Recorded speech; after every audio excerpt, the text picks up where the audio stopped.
আস্তে আস্তে আমার হাত দুটো সামনে আমি দোষ করতে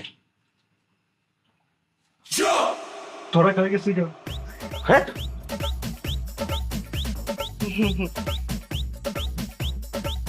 আপনারা কারা? আমরা চোর চোর? গরিব চোর অসহায় আমগুলো পুলিশে দিয়েন না, অর্ধেক জীবনটা তো এমনি চলে গেছে, বাকি জীবনটা যদি জেলে বসে আমার জীবন তো এমনি শেষ। আমার না দুটো বাচ্চাও আছে, আমগুলো মাফ করে দেন। কমপক্ষে 10 বছরের ছোট। না, আমার তো 18 বছর একটা বাচ্চা আছে। না না না, বলছি যে আপনারা আমার থেকে 10 বছরের বড়। এটা মানে আপনারা বুঝবেন না, এটা অন্য হিসাব।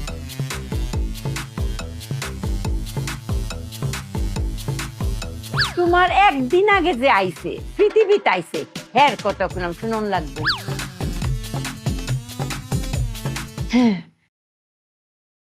আপনাদের কি দেখতে লাগবো? ওই যে স্বর্ণ গয়না টাকা পয়সা দামি জিনিস হইলইব। খালি সোনা গয়না হইলেও চলবে? কাপড় চোপড় লাগবে না? আপনাদের গায়ে তো কাপড় চোপড় নেই। হ হ, দামি কাপড় চোপড় হলে ভালো হয়। নড়িয়েন না, আমি চোপিয়া আপনাদের স্বর্ণ গয়না কাপড় চোপড় যা যা লাগে আমি সব এনে আপনাদের দিচ্ছি। যাবেন না কিন্তু।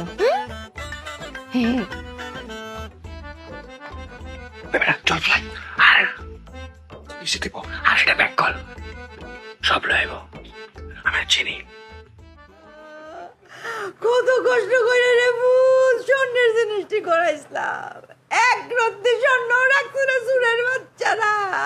কালি যদি পাইতাম এই তার তোরে কেন আম্মা কেমন সুরের সুর গো, তোমার গয়না গাড়িতে নিচে নিচে রেডিং দাস আমার সবকিছু ফাঁকা করে নিয়ে গেছে। এটা কি চোখে পড়ে না তোমার?